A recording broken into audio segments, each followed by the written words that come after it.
సభ్యులు హరీష్ రావు గారు ఇందా మాట్లాడుతూ దీంట్లో తప్పులు తడకలు ఉన్నాయని చెప్పారు. తప్పులు తడకలు ఏం లేవు హరీష్ రావు గారు.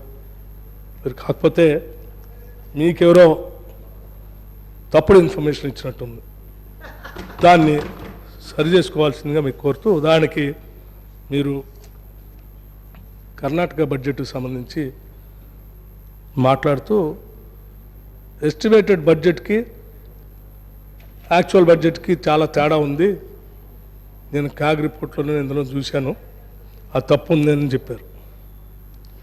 2021-22 బహుశా మరి కర్ణాటక రాష్ట్రానికి సంబంధించిన బడ్జెట్ పేపర్ల కాపీనే నేను తెప్పించా. ఈ పుస్తకంలో శ్వేతపత్రంలో చూపించింది కేవలం దీంట్లో ఉన్నది బడ్జెట్ పేపర్లు, వాళ్ళ రాష్ట్ర బడ్జెట్ పేపర్లు. ఇది కర్ణాటకలో కూడా ఉంది, కర్ణాటక భాషలో కూడా ఉంది. ఇది 2021-22కి సంబంధించి 2,31,642 1.4 కోట్లు స్పష్టంగా బడ్జెట్ ఎస్టిమేట్స్ స్పష్టంగా రాసింది. ఇది కావాలంటే నేను వారికి కాపీ పంపిస్తాను, ఇది తీసుకోమ్మా. చాలా ఎక్స్క్యూజ్ మీ, ఇది వారి ద్వారా గౌరవ సభ్యులకు పంపించండి. అట్లాగే అధ్యక్ష ఇంకొన్ని విషయాలు కూడా చెప్పారు హరీష్ రావు గారు మాట్లాడుతూ.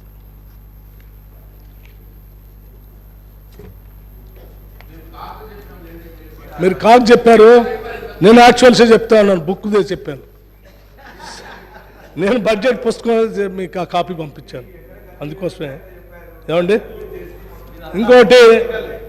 ఇంకోటి కూడా మీరు రెవెన్యూ రిసీప్స్తోనే మీరు పోల్చారు, జిఎస్డిపితో పోల్చలేదు, ఇది తప్పు కదా అని అన్నారు మీరు.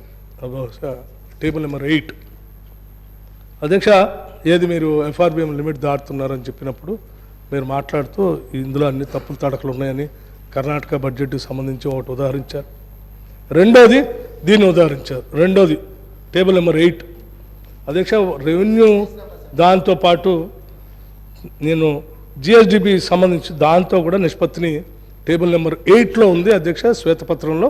దయచేసి టేబుల్ నెంబర్ 8 చూస్తే మీకు అర్థం అవుతుంది.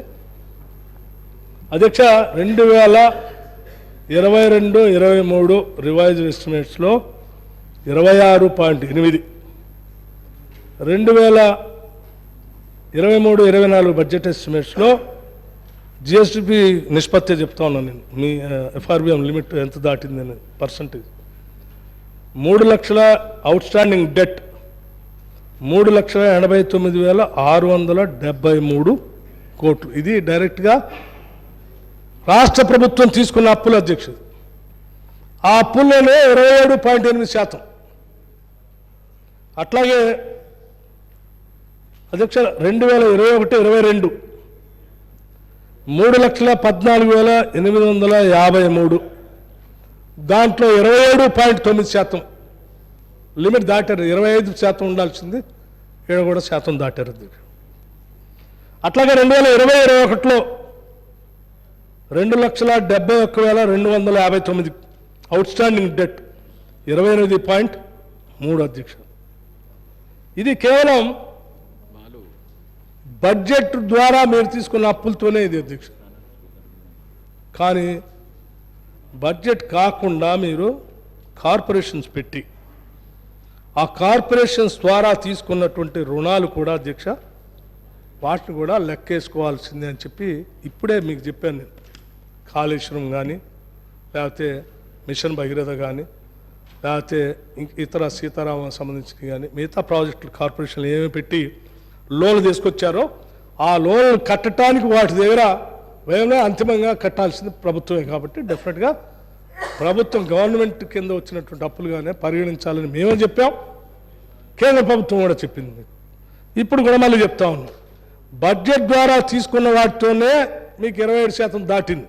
ఇక అవి కూడా కలిపితే అధ్యక్ష, రాష్ట్రంలో 17 ఎస్పీవీలు మరియు సంస్థలు బడ్జెటేతర రుణాల ద్వారా 1,85,029 కోట్ల మొత్తాన్ని సేకరించాయి.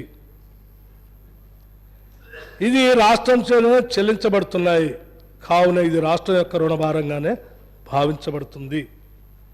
అధ్యక్ష, ఈ 1,27,028 కోట్లు కేటగిరీలో బకాయిలు,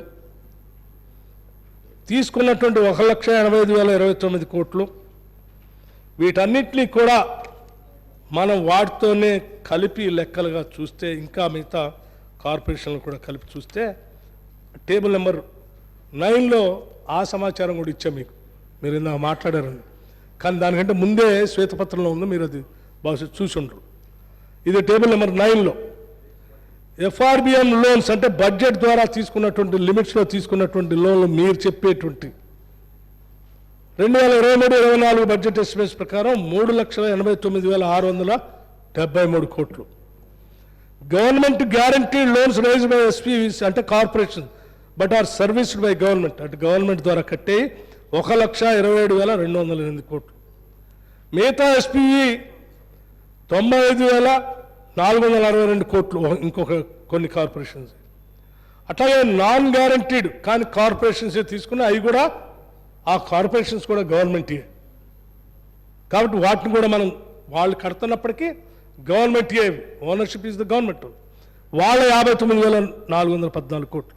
అంటే ఇవన్నీ కలిపితే అధ్యక్ష ఈ రాష్ట్రం 2014 నుంచి 15 వరకు మొత్తం 70 సంవత్సరాల్లో 70,000 కోట్ల అప్పు ఉంటే, ఈ 10 సంవత్సరాలు వీళ్ళు చేసిన అప్పు 6,71,757 కోట్లు ఇవాళ ఈ రాష్ట్రం మీద రుణభారంగా ఉంది అధ్యక్ష.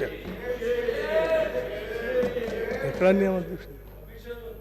అధ్యక్ష దీన్ని కరెక్ట్గా లెక్కేస్తే ఇది దాదాపు రమారమి 7 లక్షల కోట్లు అధ్యక్ష.